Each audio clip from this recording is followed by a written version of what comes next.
Gracias a todos ustedes por acompañarnos en este maravilloso día, porque a pesar del dolor y de las lágrimas, lo que estamos haciendo es el ejercicio de reivindicar la verdad. Porque la izquierda no es la dueña de la verdad, quiere serlo. Porque siempre escucharán ustedes un argumento que he repetido muchas veces cuando descubrí que hay una disputa entre historia y memoria. La historia son los hechos que realmente sucedieron y que pueden ser probados por distintas fuentes. La memoria es maleable, es deleznable. A veces se juega con ella con intenciones ideológicas. Nadie nos puede robar lo que nosotros hemos vivido y nadie tiene derecho a maquillar con vanidad, con cinismo y con orgullo las acciones de barbarie. Esa no es la sociedad que yo quiero. Colombia ha vivido en violencia desde su origen como nación. Somos una nación muy joven. Yo llegué hace días de un evento republicano en Hungría. Conocí a su presidente Víctor Orbán, primer ministro, reelecto 4 veces con amplias mayorías, 80% del Parlamento. Hungría duró más de 40 años bajo el yugo de la cortina de hierro. Hoy detesta el comunismo en cualquiera de sus formas. Está por constitución prohibido el fascismo, el nazismo y el comunismo, que son hermanos siameses, idénticos, salvo unas leves diferencias.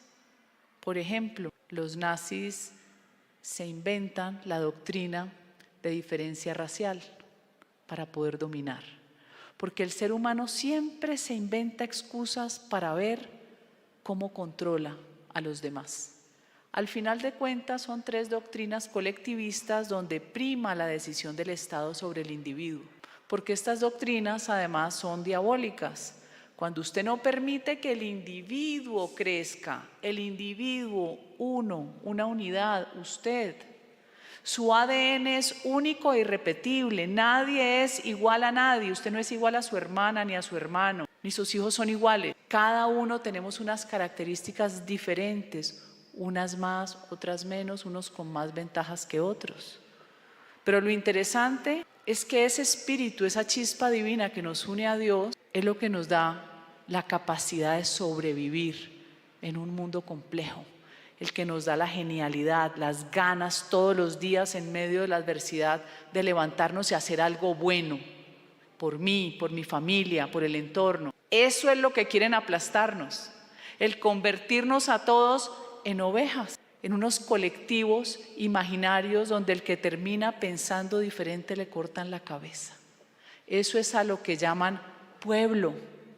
Y eso es a lo que se refieren los tiranos hablando a nombre del pueblo. Lo triste es que habiendo vivido 200 años de vida joven republicana, a diferencia de Hungría, que es una nación de 1200 años, que resistió todo hasta la dominación del Imperio Otomano y no se convirtieron al Islam, siguen con su tradición judeocristiana. Católicos, ortodoxos, aguantaron. Algunos se reían diciendo que como la lengua de ellos es única, es tan extraña como la del País Vasco, eso les ayudó y de pronto tienen razón. Nadie les entendía, qué difícil hablar esa lengua. Pero volviendo a Colombia, desde nuestro origen como nación, hemos sido un país violento. Cada vez que hemos tenido oportunidad de recomponer el rumbo, ha sido en algunos episodios de la historia de Colombia, por ejemplo. El general Rafael Reyes. Después de todas las guerras civiles, que habían un montón de generales y coroneles que ni siquiera habían pasado por una escuela militar, pero que se autodenominaban generales y tenían unas hordas de ejército y se mataban, las guerras entre el estado del Cauca y el estado de Antioquia, las guerras en la costa. Terminamos en la guerra de los 1000 días, la guerra de los 1000 días. Y esa guerra se acaba cuando llega el general Rafael Reyes y viene la época de la Restauración Nacional y duramos un periodo de tranquilidad y de paz. Pero desde los años 20 ya viene la Internacional Comunista internacionalizando la revolución. Y la primera gran muestra que nos dan es la huelga insurreccional de las bananeras que dibujaron de genocidio para empezar a reescribir la historia del Ejército de Colombia, magnificada por García Márquez. Genocidio que no existió, que es falso y que oculta lo que pasó. Habían secuestrado a la policía en Santa Marta, se habían robado unas armas en el Tolima y los 3 promotores de la huelga habían sido entrenados en Moscú, año 1929. Increíble la propaganda, en lo que son eficientes los socialistas es en la propaganda. Hoy son muy eficientes con las redes sociales, engañando incautos, sobre todo a la juventud. Y vamos por este país y sigue la violencia y viene el asesinato de Jorge Eliezer Gaitán a manos de los comunistas y se lo achacan al presidente conservador de turno. Y viene el Frente Nacional donde hubo paz, pero los comunistas dijeron que es que no los habían dejado, que los habían excluido. Siempre hay una excusa para la violencia. Pero lo más importante es entender la misma estrategia de siempre, inversión revolucionaria. Inversión revolucionaria es un concepto acuñado por el filósofo brasilero Olavo de Carvalho y significa modificar la realidad, convertir a la víctima en victimario. Inversión revolucionaria es el Palacio de Justicia, donde los asesinos los convirtieron en mártires y se inventaron desaparecidos para desacreditar a la fuerza pública. Inversión revolucionaria es la bomba de Santo Domingo, que jamás existió como bomba clúster, sino que fue un camión bomba que se le explotó al ELN que estaba asociado con las FARC. Inversión revolucionaria es lo que nos han hecho a todos los que pretendemos luchar contra estos bandidos que disfrazan la paz como si fuera su intención última. La paz comunista es la guerra a sus opositores. La paz comunista es la paz de Cuba, donde el muchacho que sale a protestar termina condenado de por vida o fusilado. Es la paz de los sepulcros. Ellos juegan con el lenguaje. Ellos nos han robado el lenguaje. Ellos se han adueñado de la verdad, diciendo mentiras. Por eso Gustavo Petro se ufana todo el tiempo de estar frenético por conocer la verdad, pero nunca nos contó su verdad. Nunca nos contó que los 5 principales fundadores del M-19 venían de las FARC, entre ellos Carlos Pizarro León Gómez y Jaime Bate Mancayón. ¡Qué casualidad! Nunca nos contó, pero nosotros sí lo leímos, como en una entrevista de Jaime Bate Mancayón a Jacobo Arenas, le confiesa que necesitaban urbanizar la guerra. Y después se inventaron que con el robo a las elecciones de Rojas Pinilla habían nacido como un grupo universitario. Todo es mentira, como el mito de Marquetalia, donde dicen que porque el ejército, que además es mentira, les había matado los cerdos y las gallinas, ellos se habían vuelto un ejército revolucionario comunista.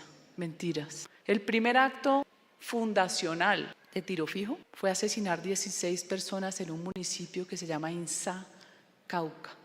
Dentro de los asesinados no solo están los policías, están los sacerdotes y las monjas y el pobre alcalde al que le pegó un tiro en el entrecejo que le valió el alias de Tiro Fijo. Y eran campesinos, ¿cómo no? Y de historia en historia se apoderaron de la verdad y de la memoria, porque resulta que la izquierda, propagandista por excelencia, sabe contar historias y a la gente le gusta que le cuenten historias. Nosotros los de la derecha, responsables, angustiados para que la gente aprenda, empezamos a dar cifras y datos y a la gente no le importan, ni entiende lo que uno está hablando. Nos toca contar nuestras historias cortas, que llamen la atención, porque la verdad es mucho más fuerte que la mentira. Hay que aprenderles eso, a contar historias, con la diferencia de que nosotros decimos la verdad y ellos mienten. Hoy en esta segunda entrega de la Comisión Civil de la Verdad, queremos que esto sea un homenaje a los miembros de la fuerza pública. En este país, la sangre de civiles también ha venido acompañada de soldados, de infantes de marina, de miembros de la Policía Nacional. Y lo increíble es que cuando ustedes tuvieron derrotado a las guerrillas, siempre salió algún político o algún grupo de la clase política con la banderita de la paz para poder negociar, hacer contratos y serruchar. Aquí se mancilló el honor de la fuerza pública, de miles, de cientos de miles de familias que entregaron sus hijos por el honor de ser policía, de ser miembro de la fuerza pública, para que salieran los políticos en la foto, dándose la mano. ¡Ay, firmamos la paz, bravo! ¿Cuál paz? Está rodando un video del presidente Fujimori, no sé si lo vieron, donde recoge toda su lucha contra el terrorismo de Sendero Luminoso, unos psicópatas muy parecidos a los helenos, con Abimael Guzmán y el MRT. Esos ponían bombas en los barrios más pobres de Lima y explotaban y mataban 70 personas. Esa era la reivindicación revolucionaria. Pero llegó un presidente como su Fujimori y los sometió. En ese video se muestran imágenes de cómo sería el Perú si hubiera firmado un acuerdo de paz. Bueno, como lo es Colombia, una vergüenza, con unos gordiflones pensionados a costillas de las víctimas y de todos los que pagamos en Colombia, dando cátedra de paz. Porque es que el ser humano delincuente no se mejora con premios, se empeora.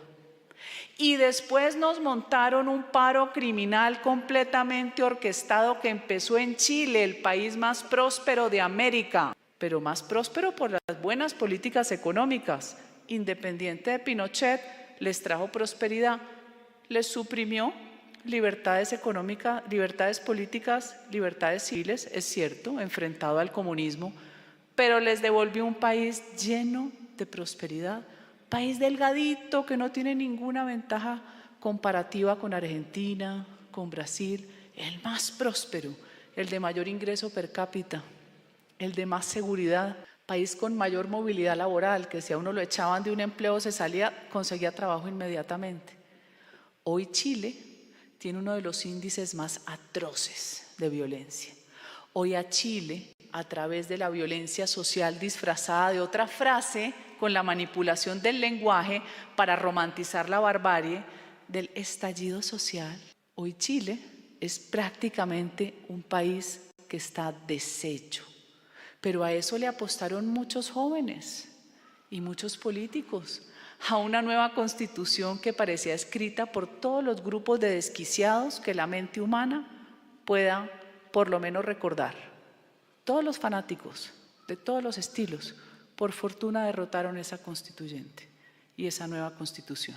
Tanto daño para demostrar que la izquierda es una enfermedad mental y espiritual, como lo ha dicho Javier Milei.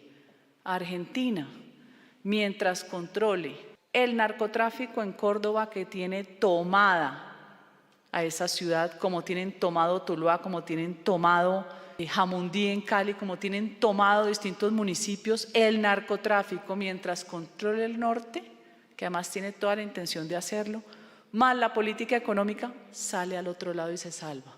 En Chile, yo aspiro que gane el mejor, que se llama José Antonio Kast, un hombre valiente, que lo ha enfrentado todo, pero habían que dar toda la vuelta, había que arruinarse como país para entender que por ahí no era. Y la reconciliación de la izquierda, chévere, quemando policía, quemando los medios de transporte de la gente que no tiene servicio ni automóvil privado, quemándolo todo, quemando lo que no construyeron. Por eso nada les cuesta, pero hay que darles premios. Pobrecitos los de la primera línea. Hay que liberarlos y sostenerlos porque ellos son casi discapacitados. Qué buen ejemplo, qué buen ejemplo. ¿Qué nos hicieron y qué nos pasó? Y eso mismo lo repitieron en Colombia, igualito, con los muchachitos afectados. Digo, pero los muchachitos, que a ustedes si son normales, van a salir a una autopista con carros a 200 kilómetros, ¿se van a parar en la mitad? ¿Usted se pararía en la mitad de pleno combate? ¿Usted tirándole molotov a la policía, usted se pararía enfrente? ¿No? O están drogados o su ideologización es tan grande que entran frenéticos y enfermos. Pero entonces ahora la culpa es de la policía, inversión revolucionaria. Ya no nos podemos defender. Y como la izquierda y la derecha cobarde es la que se encarga de abrirle la puerta a la izquierda, entonces acabaron con la capacidad y el valor y la honra porque acabaron la moral de la fuerza pública.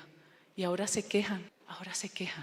No, este evento de hoy es una reivindicación y para mí es un honor que ustedes, General Mendieta, a quien seguimos su drama y su tragedia durante muchos años, y usted, John Frank Pinchao, que lo recuerdo tanto y tengo la memoria vívida de cuando usted se escapa y recuerdo que no sé si fue un campesino y los llevó donde estaba el ejército y están los primeros videos suyos con esa fortaleza y esa berraquera de ser un campeón, un ganador, sus primeras frases deshecho pero sintiéndose libre, cómo nos devolvía esa sensación del bien, esa alegría de la justicia, como cuando las películas acaban, donde el verdadero héroe es el que triunfa. El rescate que hacían General Mendieta de ustedes, un ejército y una policía que transformaron un país deshecho en el 2002. Cada vez que prendíamos el televisor y veíamos que había un rescate de soldados o policías secuestrados, nos sentíamos felices, hasta que llegó la mejor operación de cualquier ejército del mundo, la mejor, que fue la Operación Jaque. La hicieron ustedes, los miembros de la fuerza pública, para después terminar degradados por cuenta de Juan Manuel Santos, un traidor que no hubiera sido presidente ni de la Junta del edificio de él, firmando acuerdos de paz. Y ahí tenemos los gordiflones dándonos cátedra de paz en el Congreso. Y plata, y plata, y plata, y las víctimas mendigando ahí, vendiendo cualquier cosita, las que se lograron escapar, sus hijos deshechos y las víctimas militares desconocidas. Pues no. Así como la Comisión de la Verdad, comandada por el cura Francisco de Rux, se gastó 400.000 millones de pesos, seguramente apelando a su ética marxista, aquí no necesitamos muchos millones, necesitamos voluntad, amor de patria y reconocimiento a los verdaderos héroes de nuestra historia. Así el ministro de Defensa, de forma falaz, quiera quitarle la palabra honor, nosotros en el corazón de los colombianos, de la gran mayoría de los colombianos de bien, que esa palabra también les molesta, los colombianos buenos, los que madrugamos, los que trabajamos, los que ayudamos, siempre los vamos a reconocer como héroes. Así como a la policía hoy le dicen que tiene que quitar de los documentos oficiales, es un orgullo ser policía, pues vamos a ver si ellos logran cambiar el corazón de esas mayorías que quiere a su fuerza pública. Este evento de hoy es un reconocimiento a la historia del valor de quienes nos han mantenido en libertad hoy. La libertad no se la agradecemos a los políticos y menos a los que firman con banderitas. La libertad nuestra es gracias a la sangre de soldados, de infantes de marina y de policías. Muchas gracias.